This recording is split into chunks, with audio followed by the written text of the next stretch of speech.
Welcome back to the channel. In the last video, I demonstrated how we can do data visualization on analytical data. In that case, I was using mass spectrometry data to generate this heat map that you see here, where we have several different bacteria illustrated as a heat map. And in this video, I want to demonstrate how we can take this heat map approach to the next level by using a cluster map.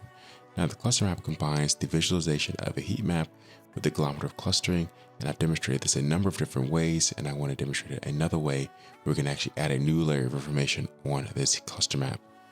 So to get started, I will use a simpler data set where we are now going back to this soil fertility data set, in which there are a number of analytical measures related to the clay content, the organic matter, and several other variables. Furthermore, if you want to understand how I've created the data set specifically for this video, check out this cell here, but in the interest of time, I'll proceed. So we can begin by creating a heat map using this code here and just passing in df.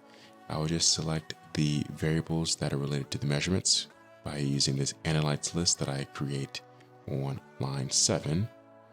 And when we do this, you see we have a very simple heat map. Now, the goal of this video is to demonstrate how we can actually perform a kilometer of clustering and layer new information on top of this map to gain new insights.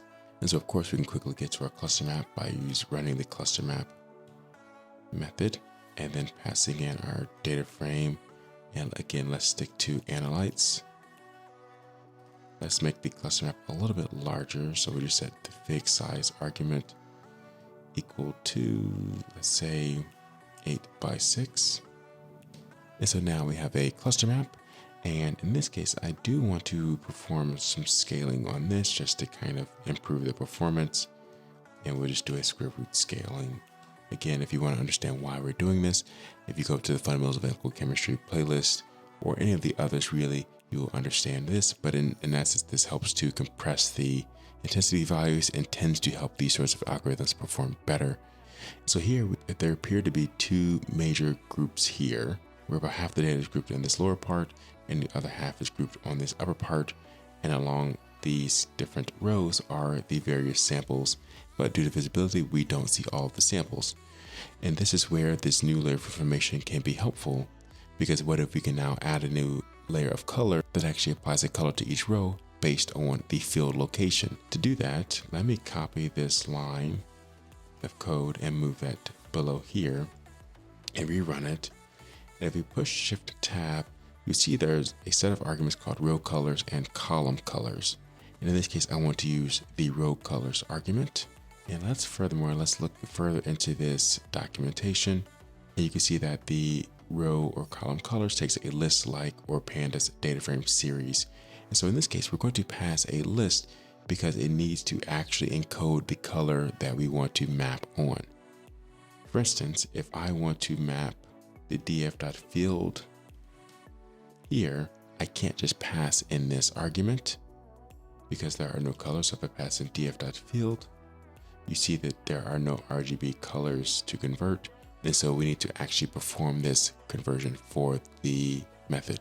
So to do this, I've already built a field map that will encode field 1 as green and field 2 as orange. And I simply need to use the map method to map these colors to those field identifications. So to do that, we use this map method, and then we just pass in our field map as an argument there. And you see that everywhere we saw field 1 turned green and everywhere we saw field 2 turned orange. And we can pass this now to this row colors argument. So although we can't see all the sample IDs, you can see based on this orange block and this green block, we have a good sense of the colors and even where maybe some of the clustering is falling apart towards the middle. Now, one of the other benefits is that this allows us to visualize the impact of scaling in a different way. So here I'm taking the square root scaling, and as I mentioned before, this tends to improve some of the methods because it compresses this intensity scale. However, if I actually raise to the third power, you can see how these perform actually much worse because of the impact of scaling on these different algorithms, where now we have a set of samples in the middle that are all from one field. However, we've now split the other field because of the impact of scaling on this data set. And so this then goes to show the importance of choosing the proper values and how we can then build models to either help our performance or even harm our performance if you go the wrong direction. In any case, if you enjoyed the video, like and subscribe, and I'll see you in the next one. Peace.